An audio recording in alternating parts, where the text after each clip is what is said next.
হেব্বি দিয়েছে, এই না হলে আমার এই ঘর তো জানিস কি হয়েছে?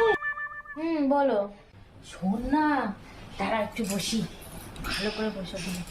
জানিস কি হয়েছে? আরে ওই ভম্বলের মায়ের সাথে আমি বাজার করে আসছিলাম, আমার সাথে দেখা হয়েছে। জানিস তো ভম্বলের মাটা আবার কি?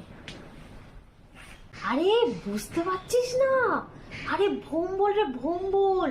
আরে ভম্বলের বাবাটাকে কুমড়ো পটাশের মতো দেখতে, দেখিসনি নাকি? আরে ওর মা রে। কি হয়েছে? আরে আমাকে জিজ্ঞাসা করছিল যে তোমার মেয়ে প্রতিদিন কোথায় যায়। চিন্তা করে দেখ ওর কত বড় সাহস। ও জিজ্ঞাসা করার কি, লোকেরা তো হাঁড়ির খবর নেই কি আছে। জানিস তো আমিও বলে এসেছি, আমিও ছাড়িনি। আমিও বলে এসেছি যে তোমাদের বাড়ির মেয়েরা ঘর থেকে বেরোয় না।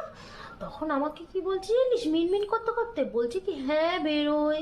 তা হ্যাঁ বেরোয়, আমি তখন বলেছি তোমার মেয়ে যখন ঘর থেকে বাইরে বেরোয় তাহলে তুমি আগে নিজের ঘরটা সামলাও, তারপরে পরের ঘরে দেখতে আসো। হেব্বি দিয়েছে, এই না হলে আমার